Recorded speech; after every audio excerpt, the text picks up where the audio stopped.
Tokyo Game Show et sur le stand Arc System Works. Ils n'étaient pas là l'an dernier, non. Arc System Works, c'est surtout du jeu de baston, Guilty Gear et BlazBlue.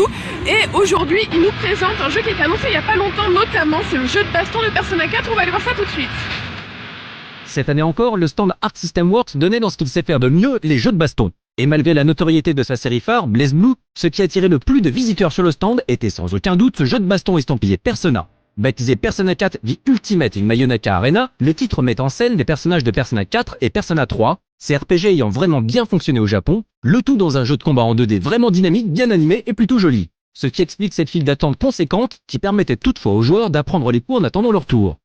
C'était aussi le seul et unique jeu d'arcade du Tokyo Game Show. Maintenant que SNK Playmore ne fait plus les déplacements pour le TGS, Arc System Works reste le dernier sur le créneau du jeu de combat 2D.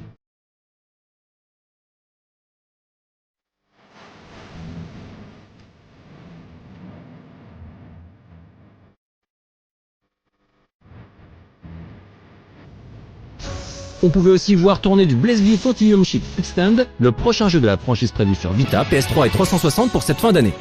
Pour info, ces versions disposeront de tous les personnages connus de la série jusqu'à maintenant et proposeront également de nouveaux scénarios et nouveaux modes de jeu, notamment concernant la partie online, dans laquelle les joueurs pourront s'affronter en équipe.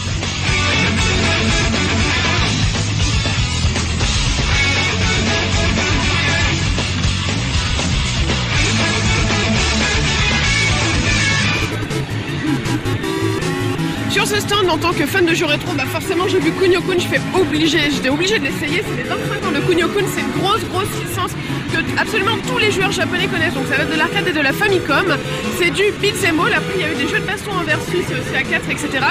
Et là sur le stand, j'ai vu que c'était les 25 ans de Kunio-kun. Et en tant que fan de jeux rétro, j'étais un petit peu obligée de l'essayer. Donc c'est un méga classique au Japon. Tout le monde y a joué, tout le monde a joué aux suites, aux différents épisodes. C'est de la baston, c'est du beat'em all. Voilà, en Occident ça s'appelle Renegade, je suis sûre que vous connaissez. Donc on va commencer le jeu. Hop, donc c'est sur 3DS, on peut mettre la 3D mais bon pour des petits sprites ça sert à rien. Et voilà, donc on va l'enlever pour filmer. Et alors là, voilà, c'est je crois qu'ils peuvent pas faire plus old school pour les graphismes. C'est des sprites à peine mieux que de la NES, mais bon c'est voilà. On pourrait s'attendre à des graphismes à la limite Game Boy Color, là c'est vraiment de la Famicom. Donc on a plusieurs coups, coups de poing, coups de pied, etc. Faut se défaire ses opposants. Le truc c'est qu'on peut ramasser les armes qui sont à terre.